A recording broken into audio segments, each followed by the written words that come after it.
Okay, welcome everybody. Shavua Tov, class 3 in our series, one book at a time, how to read the Chumash. Today, the special Toldot of Sefer Bereshit. Bakasha, Rabbi. Okay. So we spent the first 2 weeks. One first week was pretty much introduction to the methodology and a little bit about chapter one. And last week I tried to decipher, or to the best of my ability, what the main topic of chapter one was, with showing the parallel between day 1 and 3, and 1 and 4, 2, 5, 3, 6, and the idea of Tselem Elokim, and how that explained one of the main message of Chumash about not how God created or why He created or that He created, but man needs to appreciate that he's made in the image of God, which is a big responsibility, and to use it to do good. Today, I want to talk about the transition from chapter one to chapter two, and talk a little bit, if I have time, how the book works and how the opening chapters, even though they're universal, how they relate to why we're chosen in the bigger theme of Sefer Bereshit. So let's get to work. I want to share with you something which should be interesting. 1 second. Share my screen, and here we are. Okay. Share. Okay. So what I did first is I made a copy of, just from a regular Tanakh that has Parshiot. Everyone knows the Parshiot breaks, either the pays in regular Chumash or just the space in the Koran. So chapter 2 begins, the first 3 lines really belongs in chapter 1 because it's the end of the creation story. That's obvious. And then what we call Perek Bet, which the chapter division starts in chapter 2, verse 4, starts the Gan Eden story with Elu Todot Hashemaim Ba'aretz B'Hibaram B'Yom Asot Hashem Elokim Eretz V'Shamayim. Now, I made a big deal here about the Parshiah break. If you look in regular Chumash, you'll see a Parshiah break. Now, the big question is, this opening line of what we call chapter 2, starting in verse 4, Elu Todot Hashemaim Ba'aretz B'Hibaram, is that a summary of chapter 1, or is that the introduction to chapter 2? Hope the question's clear. Now, if I only had this pasuk in Sefer Bereshit, it makes a lot of sense that this is summarizing what we just said, because we just said Vayichlu Hashemayim Ba'aretz B'Chutz and then Kiva Shabbat B'Kol Asher Bara Lim Lasot, and the opening line is a beautiful summary of chapter 1. Elu Todot Hashemayim Ba'aretz B'Hibaram. On the other hand, through the rest of Bereshit, we're going to see Elu Todot is always introducing something new, the new unit. So just to show you how confusing it is and what kind of argument is among the commentators, I took a picture of the new GPS English translation. I have this little, you've probably seen these. All my students have them. I always yell at them for having them. It's a nice maybe reference, but you can't study with this. What this JPS does is they don't follow they mention the Parshiah break with the pay, like I have noted here. But what they don't do, they don't follow the paragraph breaks in their translation. They make up their own paragraphs in translation. And look what they did. They took Pasuk Daled, which is clearly part of the new Parshiah, and they cut the verse in half in the paragraph division. Look what they did. Oh my See God. that in the Hebrew? Hope everyone sees that? And they say, and therefore they say, this is concluding the first chapter. Such is the story of heaven and earth as they were created. And then they start B'Yom Asot Hashem Elokim Eretz V'Shamayim, starting a new paragraph where the Lord made the earth and heaven, etc. Now, JPS has a rule of thumb in their translation, is that the text needs to make sense, even though it's not written. The text, I need to make an English text, English translation, which is readable for someone who doesn't know Hebrew. The text basically has to make sense. And if something doesn't make sense in the original Hebrew, they'll just make something to make sense. Like Vayikach Korach, they'll say what he took. They won't leave it empty. Where, if you remember the old the old English Koran, they followed a translation which was very exact. And even though the original Hebrew didn't make sense, they tried as much as possible to keep the original Hebrew and translate it. Now, there's no answer what's the proper translation. Each translation has a methodology.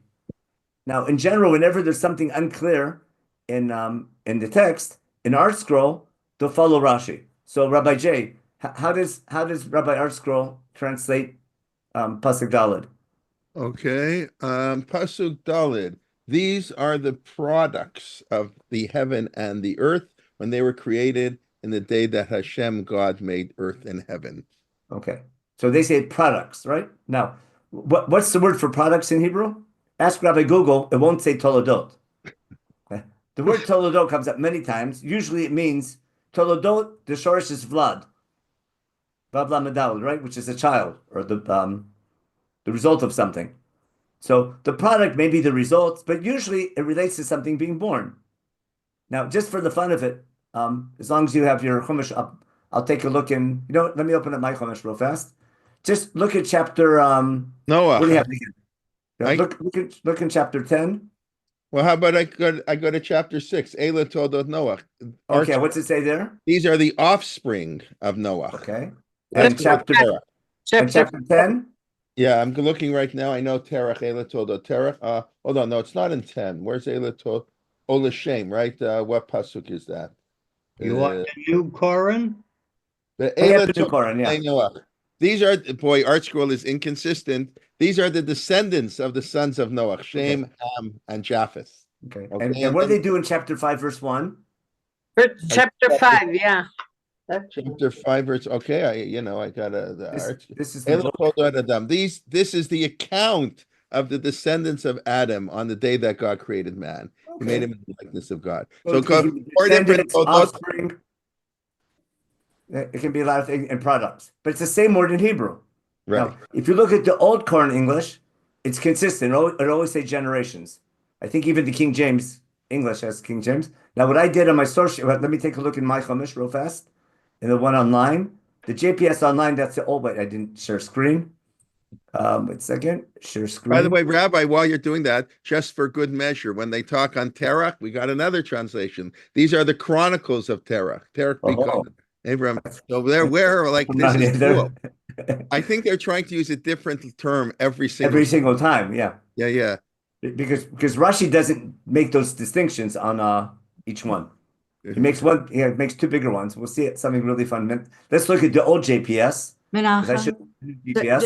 just to interrupt, the King James for this beginning one in chapter 2 uses the finished, which I believe is what JPS used. Finished.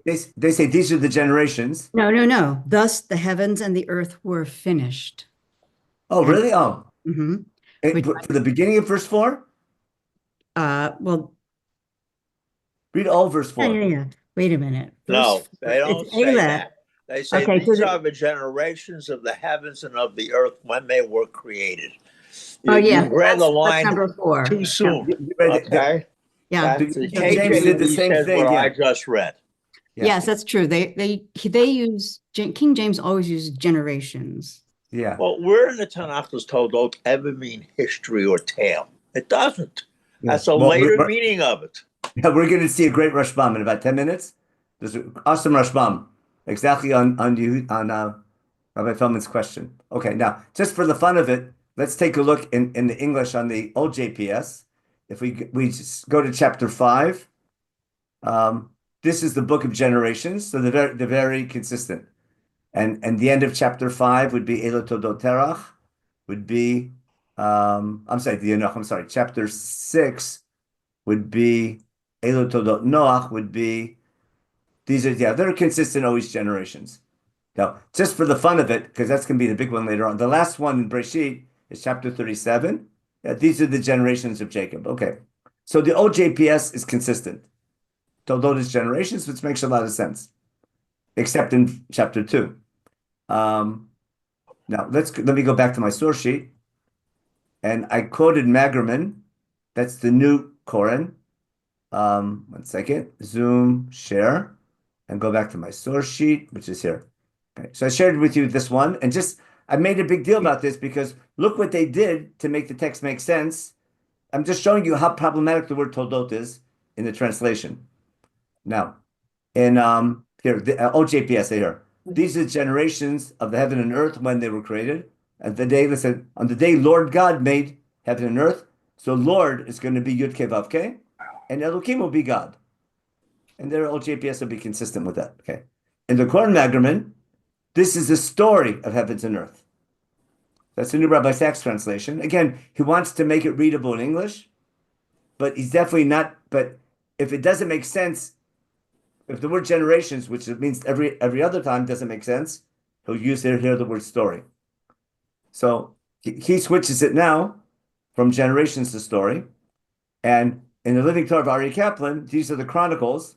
And what Ari Kaplan does in his Living Torah, he just translates Yud Ke Vav Ke or Elokim as God. So whenever you have Elokim, Yud Ke Vav Ke, Hashem, it's always God. He doesn't translate Hashem Elokim and doesn't differentiate between God's names, which is what most of us do naturally when growing up reading Chumash, whether it says Elokim or Yud Ke Vav Ke, we just say Hashem. We don't usually we just say God in English and that's it. Now, Art Scroll, I left it blank so someone could fill it in because I just realized I don't have an Art Scroll Chumash at home. I used to have one. I don't know what happened to it. Okay, now, again, if this word was only here, I could understand the translation. But what I want to point out today is that the word is used over and over again in Sefer Bereshit, and I'm going to be making a big deal about structure. We made a big deal about structure within Perek Aleph as one of the tools that Chumash uses to develop its theme. And we showed the parallels if they remember day 1 to 4, 2 to 5, and 3 to 6. So if there's structure within a parak, I wouldn't be surprised to find structure within a book. And I want to show you the word Toledot in the book is almost a skeleton that keeps the book together and ties together its two halves. I'm going to repeat it to make sure it's clear. I'm dedicating a whole shir to the word Toledot because the way Chumash uses the word Toledot will be helpful in developing its theme. And again, one of my key points is that format and structure is one of the many tools that Chumash uses to develop its theme, which means you have to pay attention to it to get the message. Now, you do a search in Ala Torah for the word Toledot with Ela Todot. So again, you can check that out with your English, but we had our pasuk Ela Todot Shemayim Ba'aretz in the beginning. Then we have Sefer Todot Adam in the beginning of chapter 5, the 10 generations from Adam to Noach. Then we have Todot Noach itself. We'll go back to this later on. Then we have Todot B'nai Noach, Shem Cham V'Yafet, that's going to be chapter 10, the 70 nations. Then we get Todot Shem, 10 generations till Terach, and Terach's 3 sons. Then we get Todot Terach, got that? Then we should have made that bigger. And then Todot Yishmael, Todot Yitzchak, Todot Esav, Todot Yaakov. Got that? Now, who is mysteriously missing from this list? Abraham Avinu. Of everyone that bothers everybody. How does Chumash make up for it? In my opinion, there's no doubt that's the tricky wording of Parshat Todot. Elo Todot Yitzchak ben Abraham, Abraham holidet Yitzchak.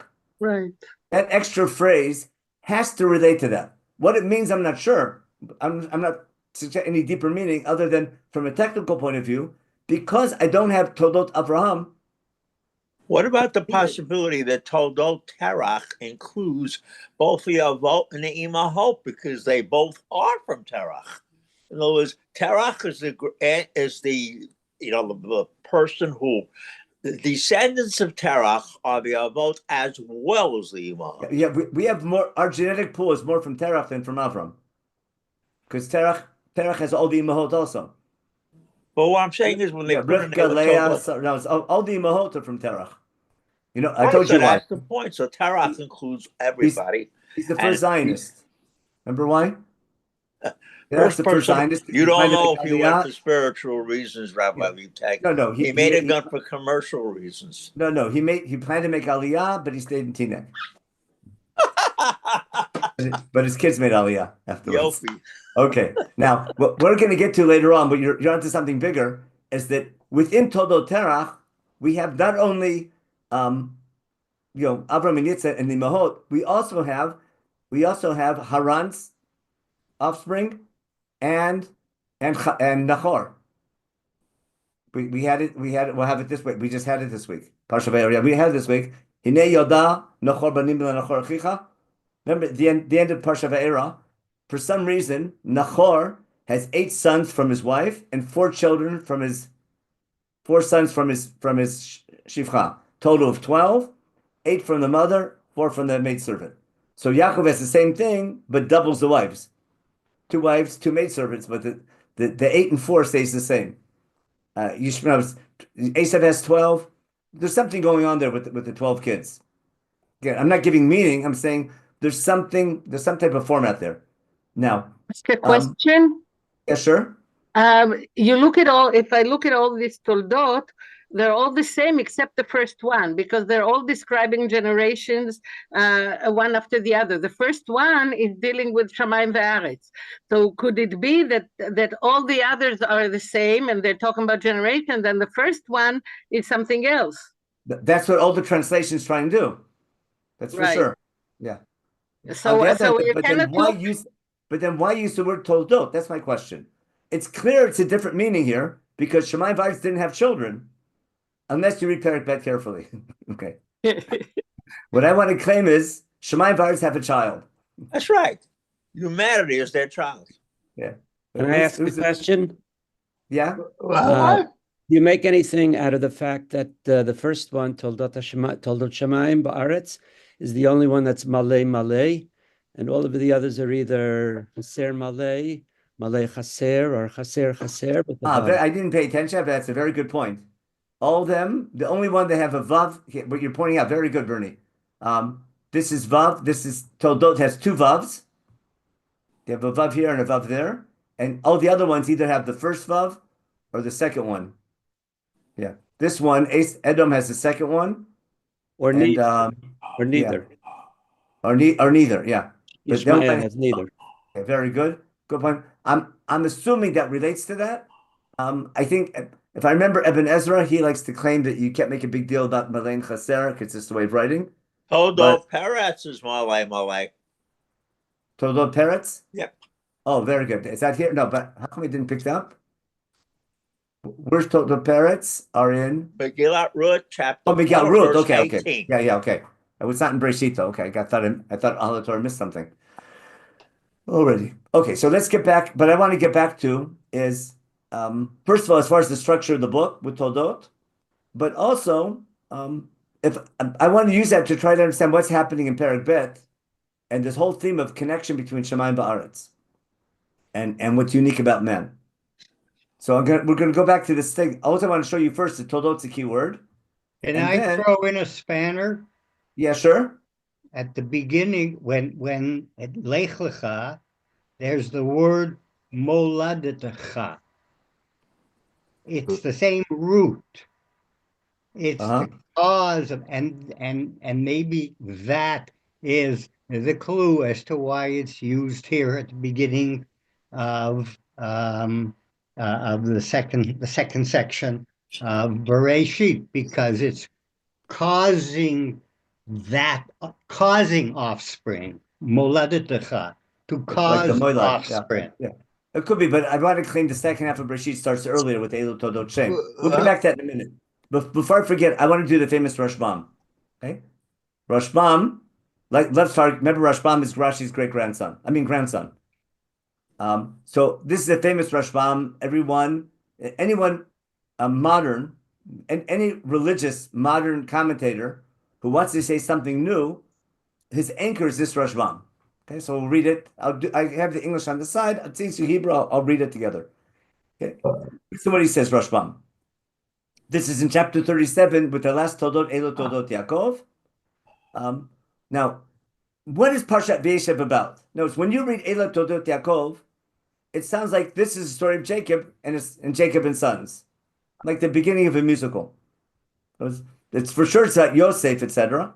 But is Elo Todot Yaakov, this is the story of what happened to Yaakov? Or, as we'll see, is this about the children of Yaakov? As Rashbam will show you. So he says as follows. Yaskilu v'yavinu ohavei sechel. Okay? His opening line, he says, Mash shlimdunu rabotenu, ken mikra yotzei midei pshuto. This is a seminal Rashbam that explains his approach. Okay? It's basically, people who love common sense follow a principle, a rabbinic principle. Okay? He's not saying, I'm not a kofar, I'm just following the rabbis, he says. Afki ikara shel Torah, bat lamdenu lodenu b'remizot hapshat v'agadol. The main purpose of Torah study is to study it, to find references and clues to deeper themes and our connection to God, etc. Okay? And from them we learn halachot and dinim, Jewish law. Basically, we say the Torah to derive Jewish law. That's what the rabbis mostly did. And we make a big deal about arichut halashon. How come some words are longer and some are shorter? And and the 32 principles of Rabbi Lezer ben Osh Rav Yosef Glili and the 13 principles of Rabbi Shmuel. In other words, those principles means it's a book to decipher or book to study, and Rabbi Shmuel and Rabbi Lezer ben Osh Rav Yosef Glili have different principles how to derive conclusions when studying the book. What principle? But and therefore most of Torah study was in search of those laws, and therefore the Rishonim mitoch Chasidutam. So the earlier generation, remember Rashbam is a Rishon, but everyone sees himself as an Achron, and therefore the Rishonim are already going to be the Tanaim, okay? Because of their Chasidut. Therefore, in the Talmud, you're going to find quoting Psukim in the Gemara and reaching halacha conclusions, working backwards, forwards, with everyone who follows Talmudic study of verses to reach halacha conclusions. And we're so busy learning all these principles and driving law, we don't pay attention to the simple meaning of the text. Okay? And the rabbis say it's not good just to follow common sense, you have to accept the Masorah, etc. He goes on and on. Okay? And then he says a person who only learns Mikra, only learns Chumash, that's good and not so good, midah ben midah. But if learn Talmud, if I'm learning, the best approach of learning is Talmud and not Mikra and just Mishnah, but rather Talmud when you put it all together. And therefore, people always want to go to the highest level.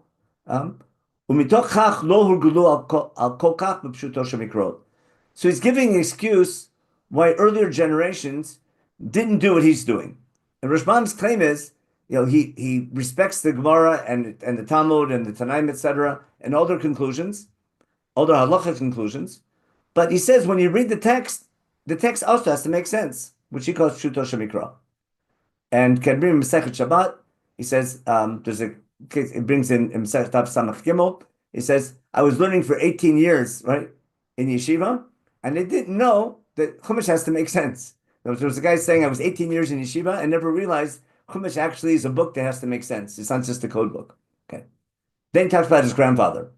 V'gam Rabbeinu Shlomo Avi Mori, Be'er Enei Gola, and with total respect to his grandfather, that's his mother's father, who was like enlightened the entire diaspora. Shepiresh Torah Nevi'im U'Ktuvim, Natan Lev L'Fresh Pshuto Shemikra. And my grandfather also went out of his way to not all the time, but sometimes explain things based on Pshuto Shemikra. V'afani Shmuel ben Rabbi Meir Chatano. He's his grandson, but Meir is his son-in-law. I used to argue with my grandfather, he says. And my grandfather, Rashi, so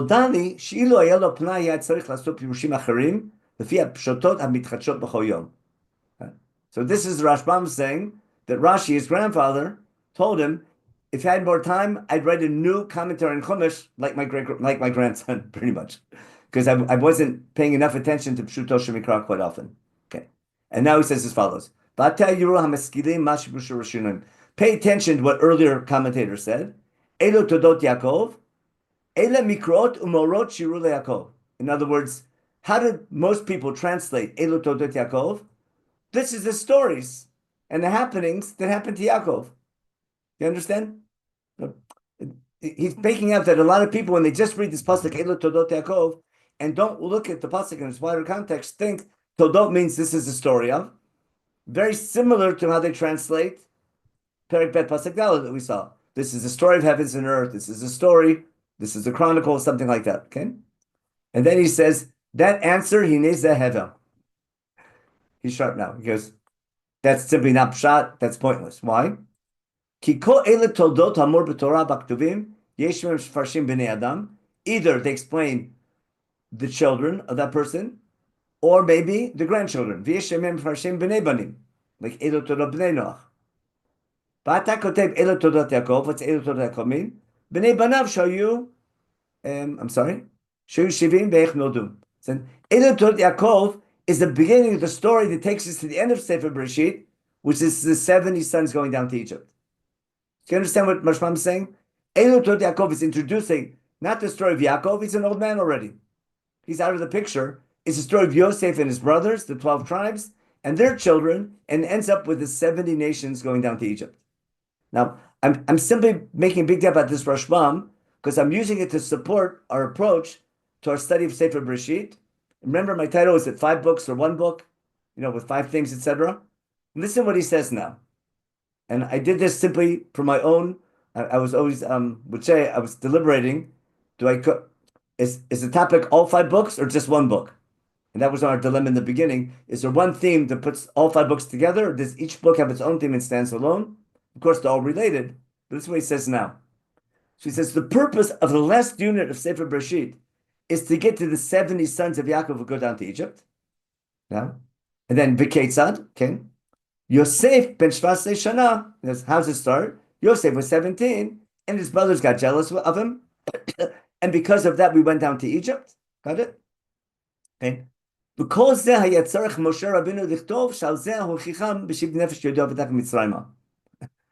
saying?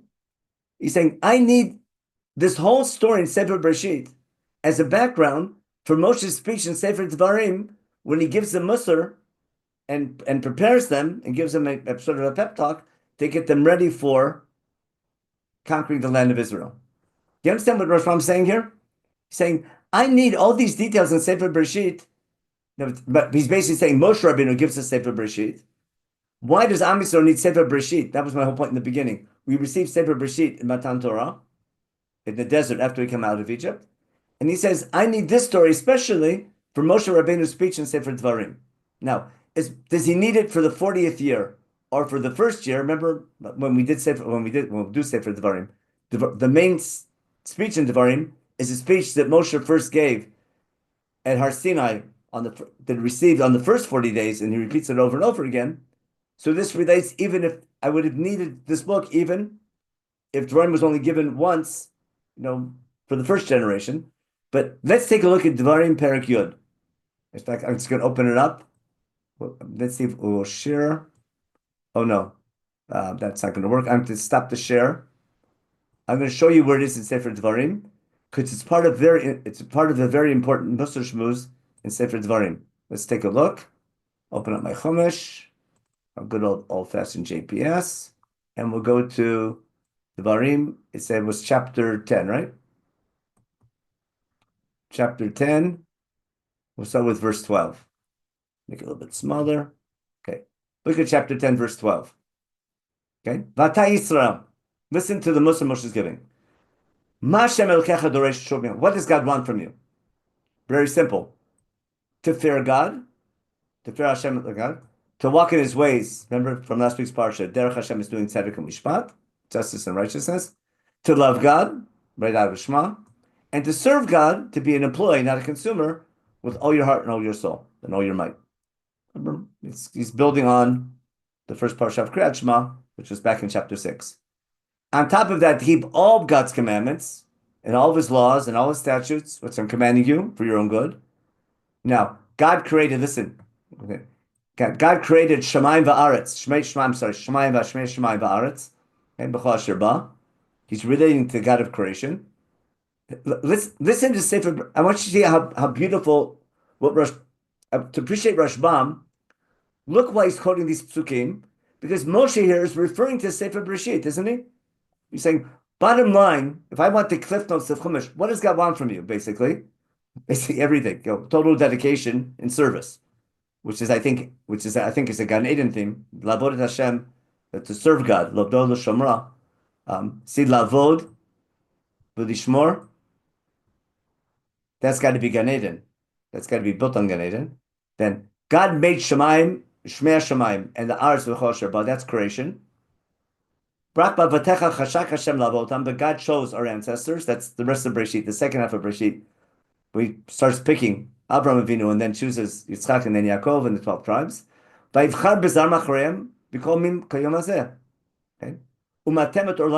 Now, that's a theme from Bereshit, isn't it? It's using circumcision in a different context.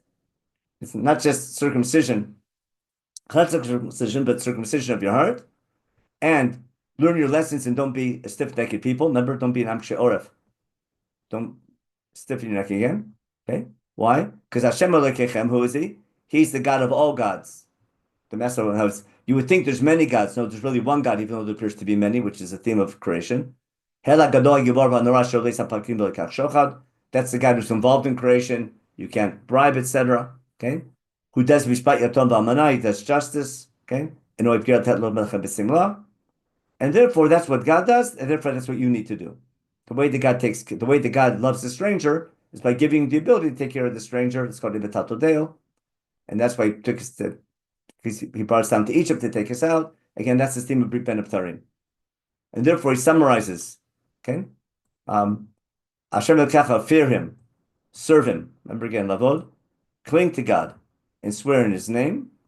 He's your glory. Remember that's the idea of calling out in God's name. He's your boss, okay? And that's why he did you all these miracles which you yourself saw. And now here's the conclusion. B'shivim nefesh yerdu v'tachem Mitzrayma. You went down to Egypt with 70 souls. And now God made you k'chovei Hashemayim l'rov. Now, where's that in Sefer Bereshit? Remember Brit Ben Abtarim? Brit Ben Abtarim. Now, I want you to say, I simply did this to appreciate Rashbam. If this was a class, I think Professor Laksha would be proud of me. I'll check whether he even notices. You see what the Rashbam is doing? In his study of Sefer Dvarim, he noticed in Moshe Rabbeinu's speech in Dvarim, right? He's giving a speech, but if I don't know Sefer Bereshit, I won't appreciate the Musar he's giving here in this section, which is a key section of Musar, of getting Am Yisrael ready for the job of being not just conquering the land, but setting up a nation, becoming God's people forever. So if I go back now to that Rashbam, just look how beautiful that Rashbam is. This is what he says. So it's what's Elo Todot Yaakov?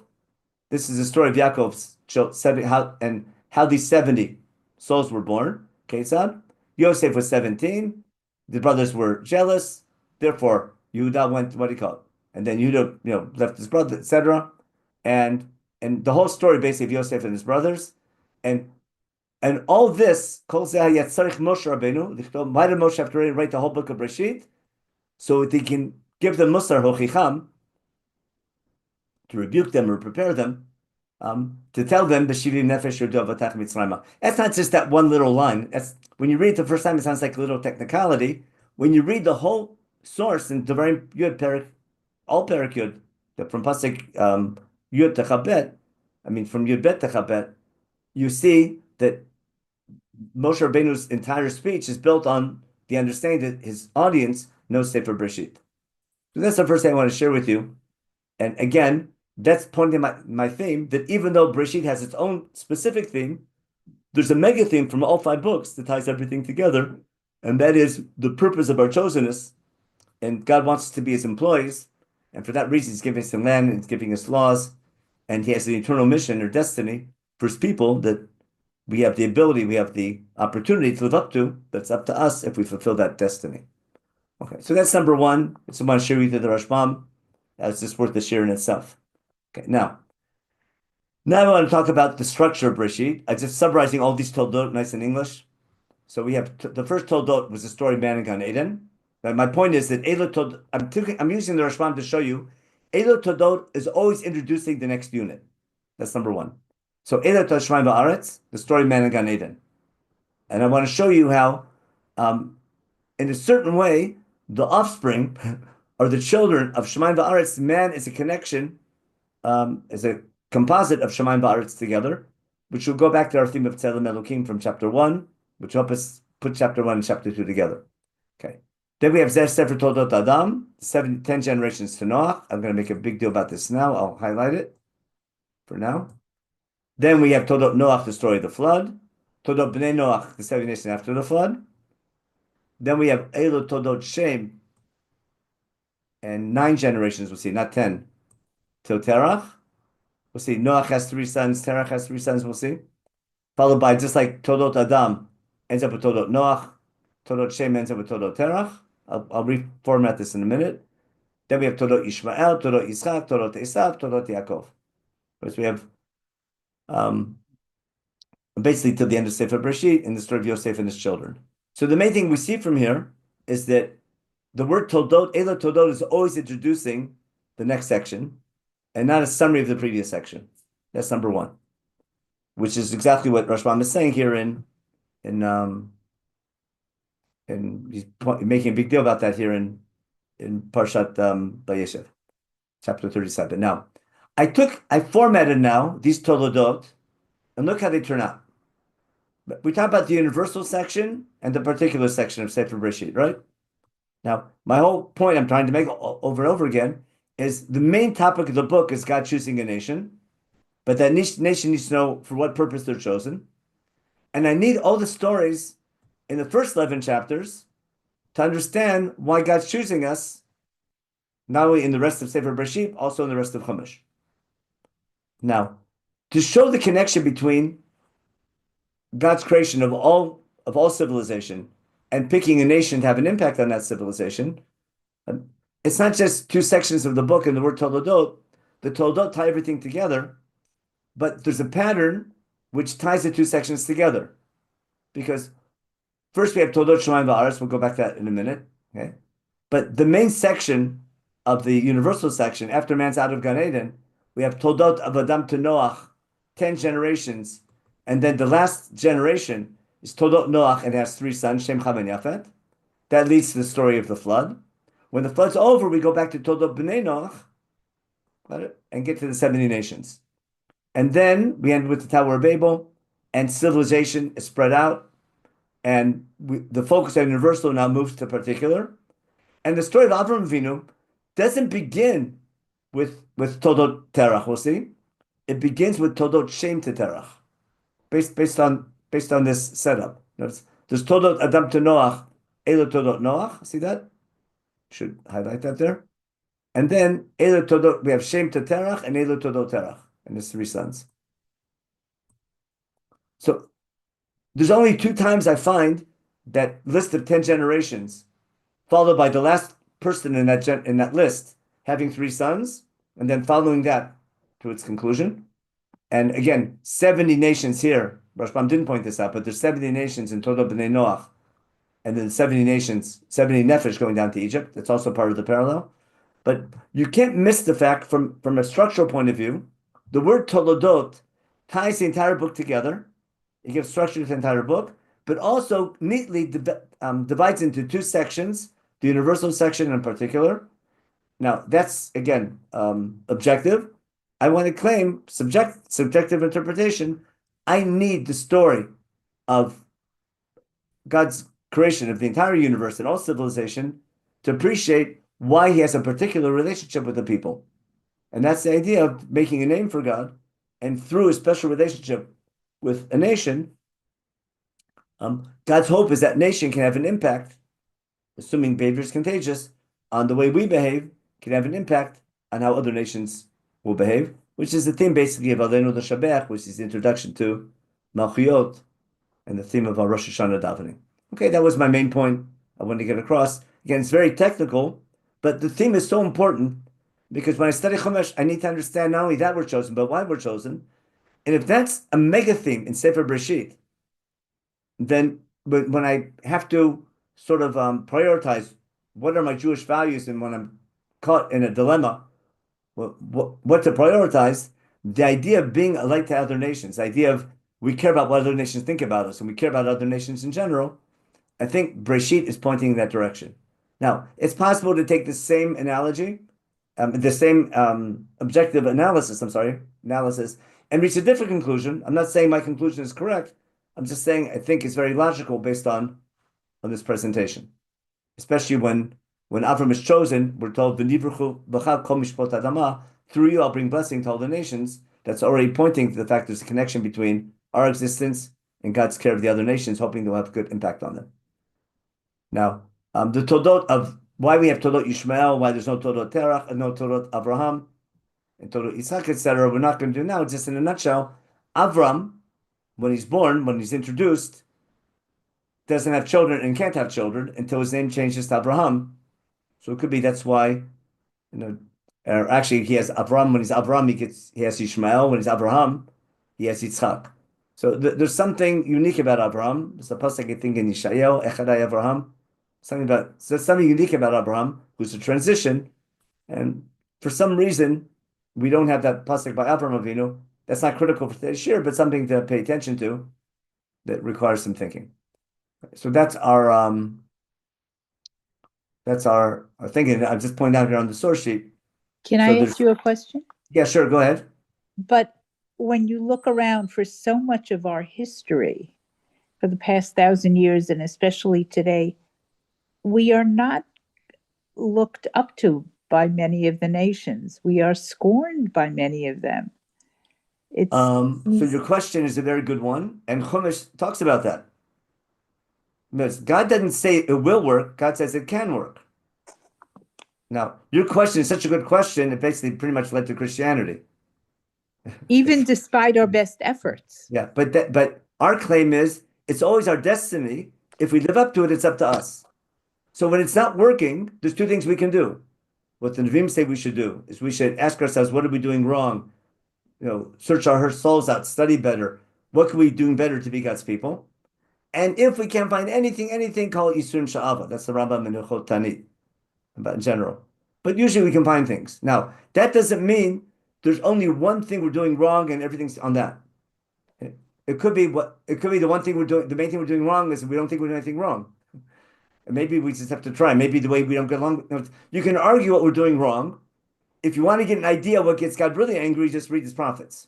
Right? Read Yirmiyahu, read Yeshayahu, read Amos. Just read them, and you'll see what are the things that makes God more angry than anything else. No. I understand that, but I'm talking about among the goyim. I'm not talking about that we're blameless, but I'm saying be'inei hagoyim, even if we are improving ourselves, the goyim still look down on us or hate us. The anti-Semitism rises whether we are. So you think you hold anti-Semitism is spontaneous generation. You know what I mean? Don't know about the question is when you say everybody anti-Semitism, hates the United States too. That doesn't mean it's an unsuccessful enterprise. Now, two things. One is we've had. When we talk about Toldot. Yeah, okay. So I'll just answer Debbie's question real fast. And a quick thing, I don't have an answer for that other than the fact that it's a requirement that we have to do tshuva. Again, what we're doing, we can argue, but definitely needs that. And whether anti-Semitism is built into the system that we like saying, Esav hates Yaakov. Yishmael, right? They hate you because of your success. Yeah. But according to Pshat and Chumash, that's a wake-up call that something's wrong because it should be all the prophets say other nations will look up to us. Read Isaiah chapter 2. Bachrit ha'imim, harbeit Hashem rosh ha'arim, v'nisam mikvot. All the nations will come, and that's what we daven for. That we say that every day in Aleinu. Now, how to get there is praying enough or pray to remember how we need to behave for that to happen. Again, I don't want to get into the politics behind it, but just the fact you call yourself a religious Zionist doesn't mean you're helping the thing along. Okay, I won't say more than that. Okay, now back to my name. Okay, back to this year. Here we are. Back to open the window. Okay, now. Okay, so again, just summarizing the same outline. They have universal section, creation, Gan Eden, Kain Behevel, dispersion, power, Babel, and then the story is Avram Avinu. Now, just on the Parshim, now we'll go back to Perek Dalet, Perek Bet, Pasuk Dalet. So Rashi says, Eila Todot, Hamurim Lamala, it's a summary above. And Shadal says, what do you call it? Shadal says something, I just shared with you this, Shadal was great. Remember Shmuel David Lutzato, who's fighting Bible criticism at the time. He agrees with Rashi, but he's arguing with people who say it's introducing the next story. Listen what he says. Elo Todot, Elo Amrim Lamal, that's Rashi. Zaha Amor, Adkan, Hu Sipur Tchilat Habayat Hashmaim Ba'aretz. He explains Rashi. Listen. Rabbi min Achronim, Lifneim Bal Maseh Hashem, I guess someone wrote called Maseh Hashem, who claims it's introducing the next story. Omrim, Ke'ila Todot Choser Lamata, means it's going ahead, it's going forward. It's below. And he says that's a shibush, which we're going to say something similar, but he's going to claim what we're going to say is wrong. How can you say that the story of Gan Eden is about Shamayim Ba'aretz? It only talks about the Aretz, then about the Shamayim. So Shamayim is key in chapter 1, till Vaychulu, in the story of creation, but it's totally missing. Shamayim is totally missing in the second story. And therefore, this can't be an introduction to the story of Gan Eden because the story of Gan Eden is about Aretz and not about Shamayim. So we're going to argue with that, but listen to this point, okay? It's a transition line.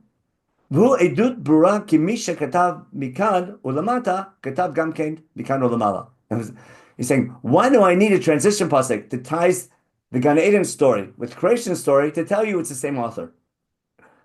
You see what he's worried about? Okay. Okay. So he's being nice here. He's calling Moshe Rabbeinu the redactor and not someone, in Second Temple period of time.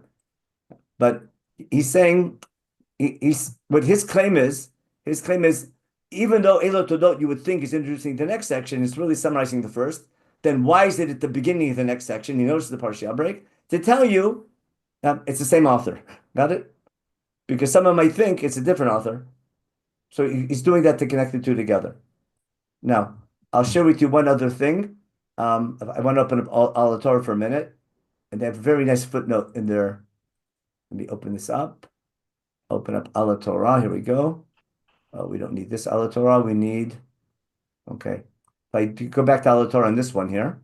I'm sorry, here we go. Al Torah. And here, Elo Todot. No, that's not good. Oh, here we go. Elo Todot. Then we have Elo Todot. I'm sorry, the English translation. That's not good. I'm sorry. Give me a second. I want the English translation for it. Here we go. Oh, here we are. This is the account. So he translate account. Listen to the footnote in Al Torah. Got it? Okay. Elo Todot. This formula serves the refrain throughout the book of Bereshit. They were in my share. And often introduces a genealogy list or kind of someone's offspring, appearing to combine the meaning of descendants and family history. Okay. Rashi emphasizes the former, suggesting the verse's conclusion of the previous chapter refers to offspring of heavens and earth. That is, so was created in chapter 1. Okay. But that's Hoffman. Not Shadab, right? I was going to quote him, but he's really long, so I didn't put him in. Hoffman, who disagrees, noting that the rest of the book, the phrase Elo Torah consistently opens a unit. And that here too introduces the rest of the chapter, providing an account of how the earth is developed. Okay. So Radatz Hoffman is focusing on this is going forward, right? As opposed to Rashi and Shadal was is going backward. Now, I want to use what Shadal was saying to highlight why it's important to know it's the same author, but at the same time it's a new story. So let me go back, stop this here and go back to my source sheet. We're touching on a key question, which everyone who studies Bible criticism comes up with. I think David Harbader gave a whole shir on it. I think when he did Parshat Breshit, he wrote a book about it in English to explain, Rab Breuer's Shita, which he is fond of, but he tried to explain it from a more American perspective to understand what he's up to. Because Rab Breuer, when you read it in Hebrew, it's very complicated to read. But when you read the stories, they're clearly two different stories of creation. That's what, it's anyone who analyzes the stories, it's God's name is different. A man is made first instead of man last. You're all familiar with this. You've heard lots of shurim on this. What I want to claim today, clearly it's a different story, but they're talking to each other. I'll give a bad example from physics, maybe, if I remember magnetic fields. When I have opposite charges, they create a magnetic field, which creates force. You follow? No, but by taking opposites, I don't want to bring marriage examples, but taking opposites can build something that by itself can't be done. There's the need of opposite charges to get creation going. The whole idea of creation being Zechar and Nekeva, the whole idea of Shemayim Va'aretz, what's called dualism, which can easily lead to idol worship if it's misunderstood, that dualism. But dualism from one, that creates one. That's called like Vayula Basara, like Ish Visha Vayula Basara Chad idea, which is in Gan Eden, is that in order for something to grow, to develop, I need two different forces, two different approaches, two different perspectives. Now, I'll get a bad example will probably get most people angry. If I have two anchor people, right, reporting the news, okay? So it's easier to listen to two people talking to each other than one person giving a share. That's number one. Number two, like in camp sometimes, what we used to do with staff in camp, in Moshava camp, is this way back, instead of one person giving the Dvar Torah is given by two people in a conversation. So there, there could be the lead person, whatever it is, but if you give a Dvar Torah in a duet, it's much easier to listen to, and it develops much better. Now, they do it now with Rav Megdan and Rav Bazak. Yeah, Rav Bazak. That's where it comes from. But that's for deeper reasons. That's for because that's even a better example because it's two totally different approaches to how to read. They argue like crazy all the time. I know I eat lunch with them all the time. But they have tremendous respect for one another, and students grow by hearing totally opposite opinions. In other words, students grow beautifully when they listen to two different approaches and then they can merge them together. Now, that's opposed to someone listening, like I'll use an American example. You can listen to Fox News all day long or listen to CNN all day long. But if you listen to both, you'll be totally confused.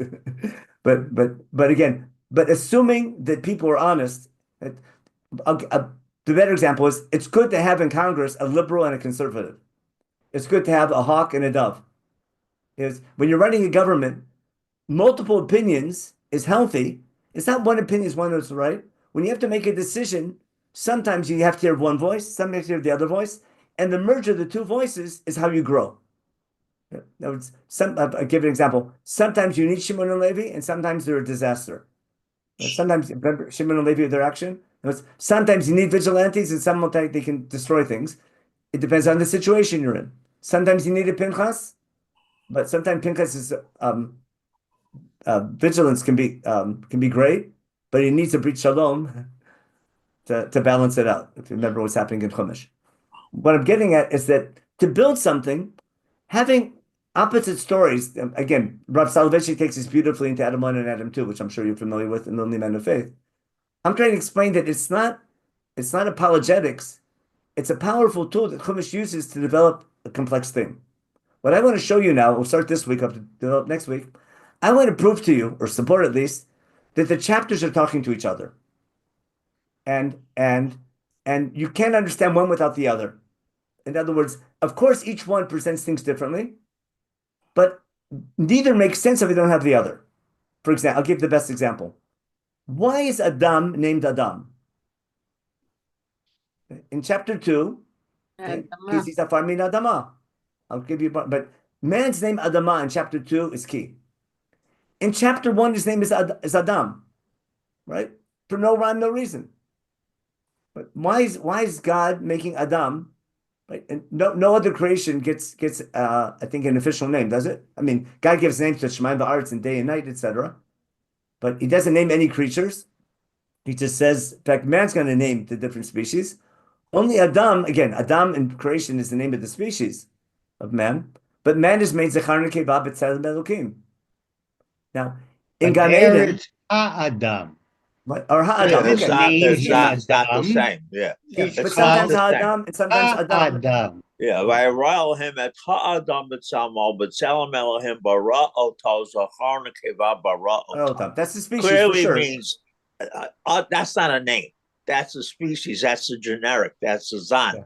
Yeah, but it's just in chapter 4 begins V'Adam Yada et Chava Ishto. V'Ha'adam Yada et Chava Ishto, right?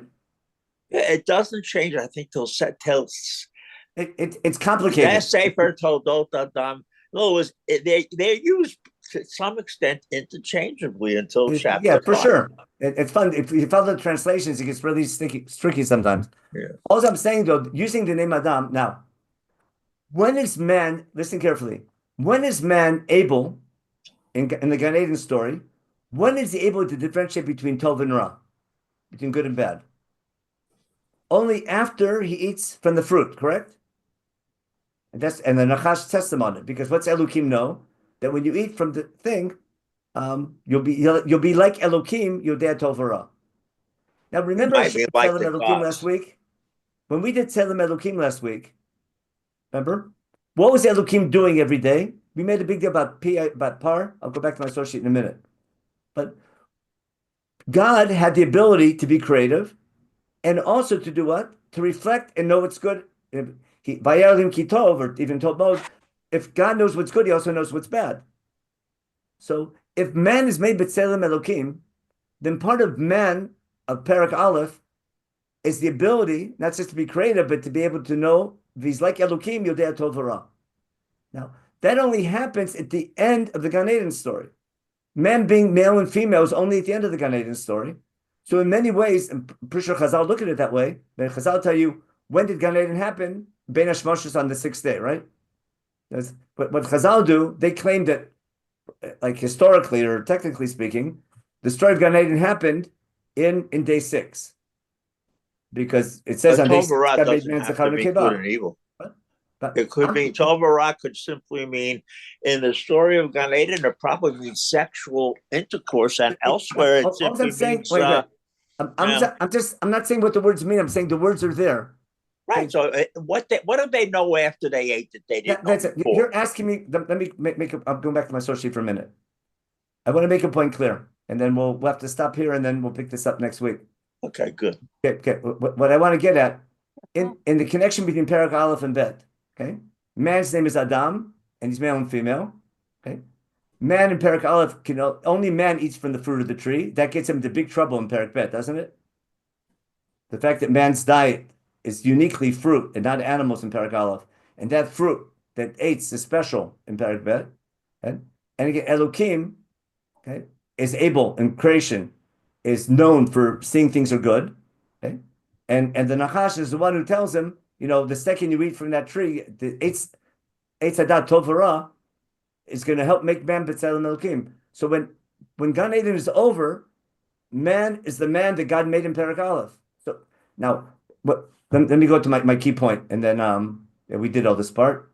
I just reviewed the parallels. Go back that later on. What was my point? We'll get this in a minute. Was it the end? I have it. Where did I have it? My point I was making. I'm not there.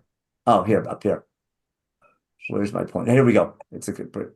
When I'm reading the stories, the second you get out of your head the question, what happened, as opposed to what's written, what actually happened is not the topic of Chumash. And it makes much more sense to me. Again, it could be happened. There's no way to put the two stories together and read an ongoing chronicle narrative. What happened? Okay? But the two stories are written, again, like in etiology, to explain what's the meaning of life and the meaning of man and the meaning of creation. And what actually happened is irrelevant. Because we know the bottom line is we're human beings. We have a relationship with God. We can Yodei Tov Hara. I'm reading the stories. Assuming that Elohim at the beginning means let me finish for a minute. Suppose it means the God. Finish. I'll take questions in a minute, okay? But my main point is what actually happened is not important. We always want to know what happened and trying to resolve the problem. Chumash is purposely giving different perspectives and not telling you what happened, different ways of viewing human existence, human's relationship with God, which is good old Adam 1 and Adam 2. I'm saying it's not two different stories of creation that are totally in contradiction, and then you have to go and conflate them together. There's no point in trying to figure out what actually happened. Rather, I read each story not to know how God created man or what actually happened. I read the stories to understand what's the nature of man's relationship with God. And what actually happened, we have no idea. It's irrelevant what actually happened in reality. It's what's written. I study what's written, not to figure out what happened. So all the questions, what did man know? Could man have children before? I need all those stories to appreciate man as he is today. What was man like in Gan Eden? If it's just a story to explain the meaning of man today, then what actually happened is irrelevant. And how God did it, God could do it any way he wanted to. I only read the story not to find out what happened, but to appreciate what's the meaning of life as we have it in front of us today. That's the key point I wanted to make. We'll continue it next week, but also want to show you is that on day, this idea of man being creative but reflecting, which is so critical, and the idea of Tzelem Elokim in Parak Aleph, that goes together with the Nachash. Now, the idea of Adam, I want to point out one thing in chapter 2. This phrase, I made a big deal last week about in creation, the only time that God says to do something and something else does it was on 3b. Remember? everything God says, it should be done, and then like God says, let there be morot, and God makes the morot. God says it to be living creatures, and God makes the creatures, even though He tells the land to do it and the sea to do it. But on day 3, when God says Totzi Aretz Deshe, it's the only time when the Aretz does it itself. And that's what Chazal called the sin of the land, because it makes man think that the Mother Nature has power.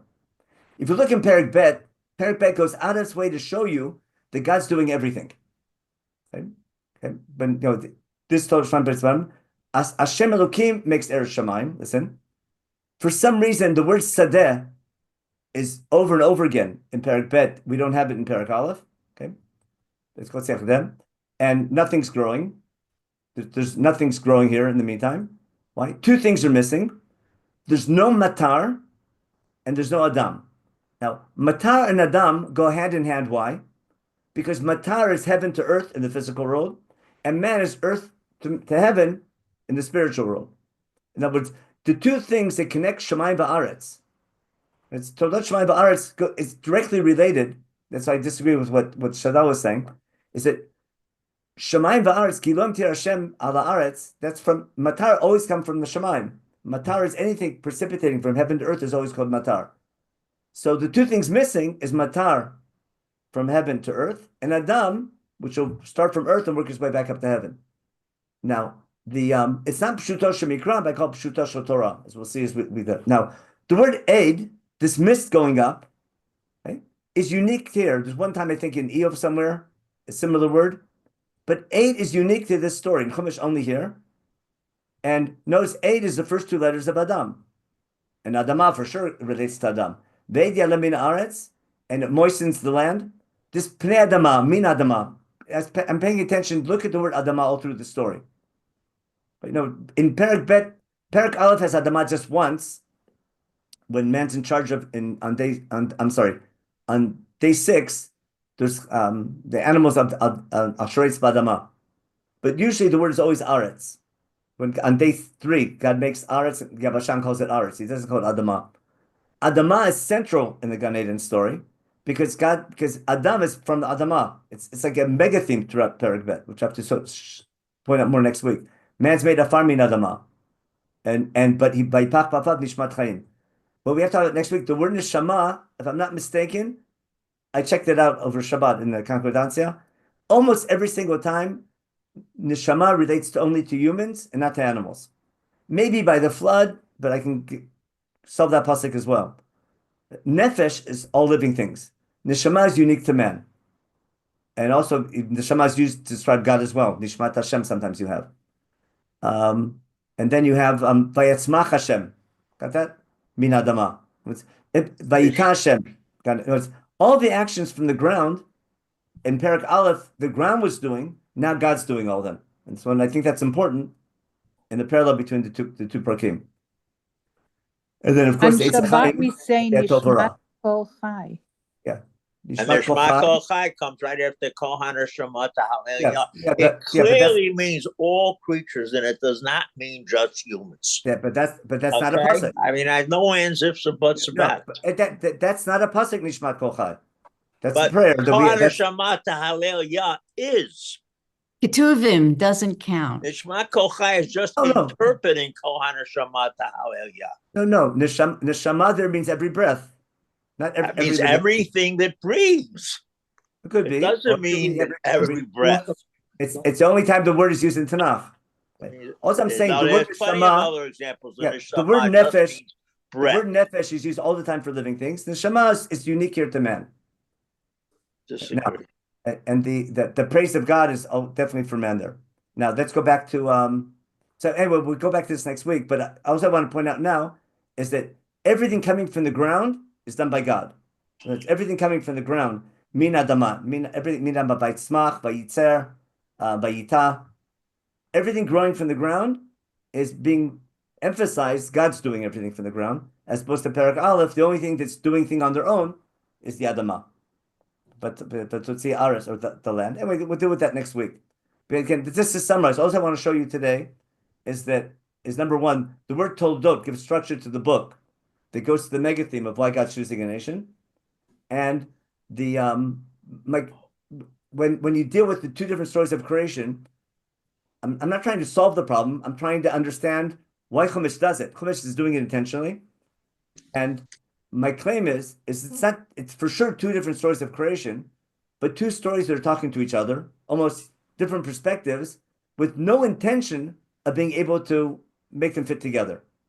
I'm saying there's stories to study, and you study the story to understand what's the meaning of life and what's the meaning of your connection to God, and what's this dialectic of a human existence, and later what's the purpose of God picking a people. And when I'm studying the story, there's no point in trying to figure out what happened, and trying to figure out what was there. Well, there's no point in that. You study what's written to appreciate our life today. That's all. Now, again, how Rav Soloveitchik reached his conclusion and Rav Breuer their conclusions. If I have time a little bit tomorrow, that's not. I don't. I still want to deal with. I want to skirt the whole problem of what actually happened by just appreciating two stories that are talking to each other, but from totally different perspective. Okay, let me stop here. I have to go in a minute, but I'll take the chat now. Menachem, you want to hear something cute? Yeah. The Kol Siach Hasadeh Terem Yitzchak. It's too About Leibtag. That's why I like to just. Yes. Let me just check the chat real fast, and then I'll take verbal questions. Okay. Let me stop here. Let me check the chat. Oh, there's not too many in the chat. Oh, it's just the sources. Okay, that's good. Okay. Oh, here. To me, all the total phrases seem superfluous. Okay. Okay. So Marty's asking, they seem superfluous, but they are superfluous in that sense because I could have figured without them, but they give structure to the book. Remember, there's lots of words in the book which I can. Chumash isn't a telegram where every word is like needed. And when you write a telegram, you don't want to waste a word when you use that paper letter in the old days. But when you're writing a book, sometimes I'm wordy on purpose. Chumash doesn't waste words, but boy, it's wordy. So I don't need to know every korban within the seam. Just say ka'ele on 7 days. But there's a value in repeating them every single time. So Chumash is wordy all the time, but its wordiness builds structure and builds units, and those units help develop its theme. Rabbi, may I have 2 points, please? Yeah, go ahead. One, do you have any idea, suggestion, why the Rashbam waited until Perek Lamed Zayin to say that Eina Mikra Yotzei Midei Pshuto? Remember that Marty Laksha has a whole thing on this, but there's only one Ktav Yad of Rashbam that they found hundreds of years later that luckily someone found. Now, was that because people burned his books? Or it was because he wasn't studied? Like Rashi, there's tons of Kitvei Yad, but Rashbam was very few Kitvei Yad of it. And there's lots of Rashbams that are missing. And the Rashbam of creation is missing. And if you look on Al Torah, they'll have someone try to reconstruct the Rashbam based on other Rashbams or other people quoting Rashbam. We don't have Rashbam in the beginning of Breshit. It could be said that. But he said that because it was his, in my opinion, he brings it there because of the pasuk in Devarim.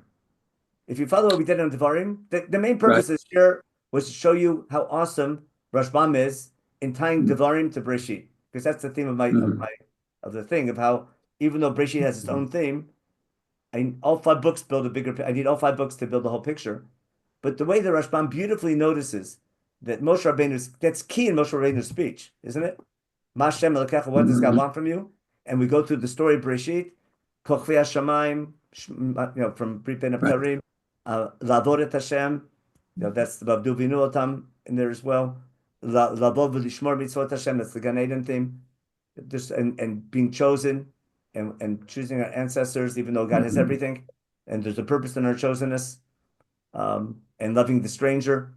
Putting that all together, remember Hagar, the stranger, Giger Yezaracha, and then Vaftem et Hager is critical in that story. You can't miss what Rashbam is saying, basically, that if you really want to appreciate Moshe Rabbeinu's speech in Sefer Devarim, especially that key part of the speech, you need to know Sefer Breshit.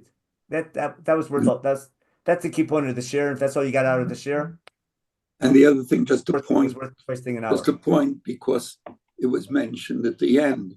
I heard years ago from Rabbi Eitan Feiner that the reason why you have Kol HaNeshamot Hallelujah is before that you have all the different instruments, and each instrument represents a different emotion of a person. And you need all of those emotions in order to be able to praise Hashem for everything. So he said, for example, the emotion of fear. Nobody wants to be afraid. Yet, how often do we go to a terrible horror movie where half the movie you're covering your eyes, and you come out of the movie and you say it was great because you have the emotion of fear. Total. Because it's fiction, hopefully. Or riding a roller coaster. Listen, the word I'm pretty sure neshama is only mentioned once in Tehillim, only there. That's it. The last line of Tehillim, you finally have the word neshama. Boy, we have Nishmat Hashem, Yarat Hashem, and Nishmat Ruach Kapal. I mean, you have to be very careful about assuming, you got to analyze it thoroughly. My opinion is that there's only one place in the whole Tanakh where the word neshama clearly means human, and that's near Hashem Nishmat Adam. The rest of them can be interpreted to mean breath, just in a general sense, and not specifically for humans. But that's not my main point. My main point is what you said about Toldot chosen. Let's subdivide that and let's see what's going on in Sefer Bereshit. You're starting with Eila Toldot Hashemayim. You're ending up with Eila Toldot Yaakov. Well, it's clearly an attempt to narrow the, so to speak, chosen group down from the very beginning of creation all the way down to Yaakov Avinu, and later on when that phrase is introduced, like Eila Toldot Aaron and Moshe, Eila Toldot Peres, that's narrowing within the Jewish people. That's why it's not included in the Sefer Bereshit. Sefer Bereshit just wants to get to the point that the Yaakov Avinu's group is the chosen people. Later on in the Tanakh, we're going to start subdividing between people who have a little more, but they're still part of us. The Melucha is part of us. The Kahuna is part of us. But they're a bit above the rest of us, so they get an Eila Toldot too. But that's really what this whole Eila Toldot sequence is about. Start from Shemayim V'Eretz and end with Eila Toldot Yaakov. And that's why I think Rashbam Dafka writes about Eila Toldot Yaakov, because he wants to extend this and push it into Sefer Devarim, where we talk about the chosen people. Okay, so I'll use my methodology simply not to answer your question, but to frame it. Okay? Well, it was a statement, not a question. Okay, so listen. My whole point, and what I'm trying to show you, there's objective analysis, subjective interpretation. Okay? You agree with me on the objective analysis, that the word Toldot is key to the book, correct? Now, you took that, and you notice in subjective interpretation that you're always narrowing down, and the goal of the Toldot is to show you how important the Jewish people are, and that with everybody, and that's the main focus of Chumash. It could be. I'm not saying that's wrong. I'm saying it's a legitimate interpretation of the Chumash use of the word based on the use of the word Toldot. Now, I hear that side. I'm presenting a different approach, also doing based on objective analysis, making a big deal about the 10 generation, about the universal section and particular section, and how they're talking to each other. And it could be, again, I'm not saying mine's right. I'm saying I'm just presenting mine, and I'm going to support it later in Nevim and Ketuvim, etc. That the way a lot of Psukim and Tehillim, that there's a connection between God choosing a nation and his care for all humankind. And we're not chosen, God only cares about us. We're chosen because God cares about all humankind.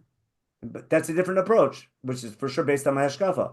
But there's no way for me to prove that my interpretation is correct over yours or vice versa. I'm saying they're all legitimate and God wants us to argue. But the way we argue is by bringing support from other sources, from other places, from Nevim, from that the Psukim in what do you call it in Devarim are all about. If you look at the beginning of Devarim, the idea of Goy Gadol and other nations to say Rakam Chacham Adabon Goy Gadol was our nation is in order for other nations to look up to us. That's the theme in Devarim, which you have to tie together with the speech in Devarim. But again, that's already a whole long share. Asher, you had something, Asher? I have dozens of things. However, yeah, I wanted to ask. So, your bottom line is that Toledot is a headline projecting forward? Yeah, for sure. It's a projecting thing, but it's projecting forward because I have Shemayim Va'aretz come from nothing, bara. I didn't talk about the Bihi Baram, but the verb bara is unique to Perek Aleph. But God made Shemayim Va'aretz. Shemayim Va'aretz have a child, which is Adam. Adam is connection. The whole idea that I have to build on next week. The idea that man is connecting heaven and earth, right? And basically the spiritual nature of man, and man being different than everything else created. That's what I'm trying to point out. That's what I build up next week. Is that one of the key points of both creation stories is that man, even though he's like animals, he's fundamentally different than an animal, even though he's part of the animal kingdom. There's something godly about him. That's Tzelem Elokim. And that's how he builds his Olam Haba. That's how he builds his Ruchaniyut. I'll end up, I think, pretty much where the Rambam is about with this understanding of Olam Haba. But man, the ability of man to develop his connection to God through mitzvot, through Torah, through his behavior. And the idea is that it's not just through intellectual growth, but also through social growth and what he does, how he treats his fellow man. The idea that Olam Hazeh is about building a connection to God, not just God working for you, but you working for God.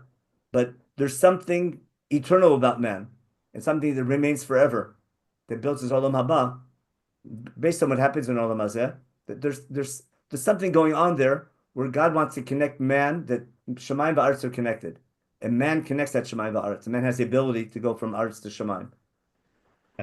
Also, which you see later in what do you call it? Which Kohelet talks about a little bit. The fact that your idea that the two creation stories are from different perspectives is, I think, very relevant. The first creation story is from the perspective, from God's perspective, as it were. But there's something very important about that. The fact that they're two different perspectives means that the language in one and the language in the other are not necessarily the same. The word tov vara in the second story, et hada tov vara, I think that there is basically no connection between tov as opposed, they're tov vara, they're in opposition to one another.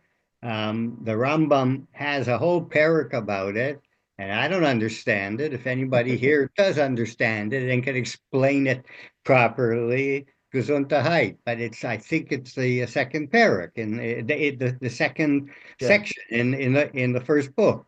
But in the creation story, the word Ra, of course, doesn't appear. The word is Tov. It appears exactly 7 times. 7 is a key number. Therefore, Tov is a key word. Therefore, Tov in the first creation story has a unique meaning, and it's not Tov in opposition to Ra. It could be. It depends on Avnei Virko Tuvia Panecha. No, that in Shmot, that's interesting. What are you going to say about Lotov? Yeah. That's also that's already, yeah. That's in the second story. All right, just ask. Rabbi Sachs has several essays that Zecher Tzadik Livracha has several essays about that, the idea of the word Tov in the first creation story, what it is indicating. And it's not, I don't think, I think it's obvious. Right. It means it's not an opposition to Ra. I'm not saying it's the same concept. I'm just saying they got to be related. They're related because they have the same gematria. Okay, we'll stop here. All right, yes. Okay. 25 minutes, and Dr. Benny Gesundheit will be giving a shir Tehillim B'Ivrit. We can ask Benny about how he understands the Shema. I'll be getting to it in 2 weeks or 3 weeks. 2 weeks? Next week, I think. When he We're gets getting there. We're going to be there in either next week or the week after. It's the end of Tehillim, yes. And tomorrow, besides our regular class with Mark Shapiro, Yosef Lindell is beginning his 4-part series on the history of the Siddur. From tomorrow, it's from Tanakh to the Mishnah. I believe that's at 1 p.m. tomorrow. 4-part series, and then Mark Shapiro, of course, at night, and Rabbi Shulman, etc. All our classes during the week. Okay, everybody, be well. Shavua Tov. Everybody should be well. Thank you so much. Okay, bye-bye.